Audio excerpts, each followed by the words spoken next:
All right, we're going to be talking about solving a system of linear relations using the graphical method. Graphical method lends itself to integer solutions. So if the point of intersection is an integer, then that's when graphical method does work. Once you get into a situation where the point of intersection are fractions or irrational numbers, then it becomes very, very difficult, if not impossible at some times, to solve something graphically. So typically when you're looking at a system of linear relations, you're looking at solving something where the solution is an integer value. Okay, so for question number 1 here, what we're going to look at here, let's take a look here. Example number 1.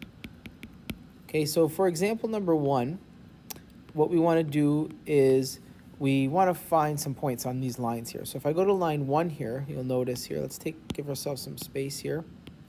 If I go to line 1, really I just want to find the x-intercept, and I want to find the y-intercept. Well, you guys know that anything that crosses the x-axis must have a y value equal to 0, so therefore my x-intercept must be 5. Likewise, if I'm going to find the y-intercept, I have to set x equal to 0, and in which case my y-intercept is also 5. So I have an x-intercept of 5, so 1, 2, 3, 4, 5. And a y-intercept of 5, 1, 2, 3, 4, 5. All right, and connecting these up here, we've got our line. Okay. Here's our first line. I'll label this L1. Okay. Now let's move on to our second line here. So let's go up a bit. All right, so now I'm going to find my x-intercept. And I'm going to go ahead and find my y-intercept. So my x-intercept here, you're going to set y equal to 0, in which case I get 3x equals 3, so my x-intercept is 1.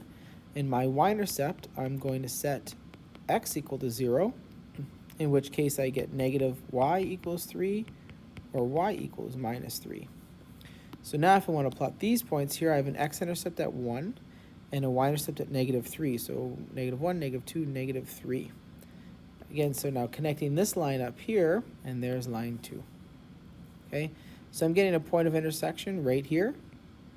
This is my point of intersection, and this point here is 2, 3. And there's your point of intersection. And again, this can be verified just by taking the point and making sure it satisfies both equation 1 and equation 2. If it does, it is the point of intersection. All right, so moving on to example 2 here.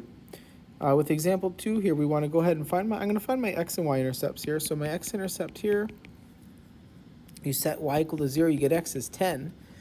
And my y-intercept in this situation, I'm going to set x equal to 0, and you are solving for y, you get y is negative 5. So I have a y value of negative 5, so 1, 2, 3, 4, 5. And then the x-intercept is 10, so 1, 2, 3, 4, 5, 6, 7, 8, 9, 10. All right, let's connect this up here. So there's our one line. Now let's extend it this direction. And likewise, I'll extend it in this direction. Okay, we'll label this, call this line 1, line 1. Now, for line 2 here, you'll notice the x and y intercepts are both 0, so you're not going to gain 2 points, so I can't really use those to connect together to create my line. So I'm going to have to put this in y equals mx plus b form. You'll notice the slope here is 3. We do have a y-intercept of 0, so I've got 1 point on my line. The slope is 3, which can be written as 3 over 1. If you remember, that's going to be your rise, and this is going to be my run. So what I would do if I were to graph this, you're going to go up 3 points and then over 1. Oops, sorry about that. You're going to go up 3 points, over 1, plot a point, up 3 points, 1, 2, 3, over 1, plot a point. But you can see if I continue in this direction, I'm not going to cross the line. So the other way to do it is to put minus signs on them. So minus 3 over minus 1 is equivalent. So I'm going to go down 3 over 1, plot a point, down 3 units over 1, plot a point. Now we see our point of intersection there. So connect these up, and here is line 2. So in this situation here, that's my point of intersection. And the point of intersection here is going to be -2, and 1, 2, 3, 4, 5, 6 down, so -6. And again, you sub this into both equations, and you can verify that is the point of intersection. All right, let's take a look at this example here. Same idea. I'm going to go ahead and find my x and y intercepts. My x-intercept here, I'm going to set y equal to 0. You get 2x is 80. So I'm getting x is 40. And my y-intercept here, I'm getting here, the y-intercept here, you set x equal to 0. And I actually get my y-intercept as -80. Let's go ahead and find the x and y-intercepts for this one. So if I go x-intercept here, you're going to set y equals 0. I get x is -30. And I go to find my y-intercept for this one. I'm going to set x equal to 0. And I get 3y is -30. So y is -10 here.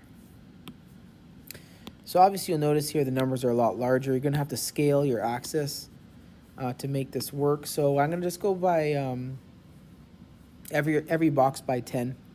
So in this case here I got 40. So this will be 10, 20, 30, 40. And then the next one's -80. So 10, 20, 30, 40, 50, 60, 70, -80. So connecting this up, we've got our 1 point, 1 line.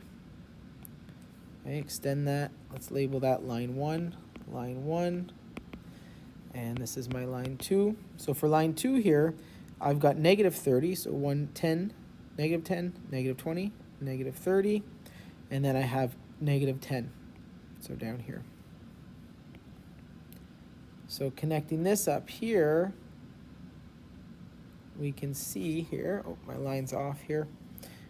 Connecting this up here, we can see our point of intersection is happening right there.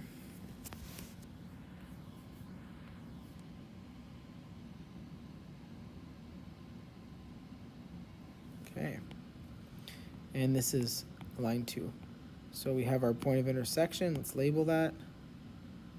There's our point of intersection. Point of intersection. Now every box is worth 10. So this is going to be 10, 20, 30 over. And it's going to be -20 down. Okay. And like I was talking about here, again, you can sub that into your equations, both line 1 and line 2, and verify.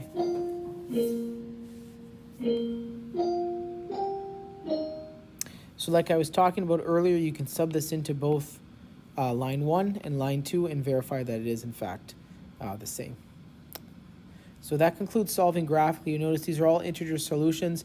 You probably even noticed as I was graphing it, I was kind of adjusting my line, even though the line was a little bit off, to get that integer solution. So you can see the disadvantage to solving graphically, even when you know it's an integer solution, right? You are slightly off with your points or anything like that, and you can miss that corner point. So that was all on my mind as I was graphing it. So, but anyways, it does give you a visual representation of the problem. Thank you.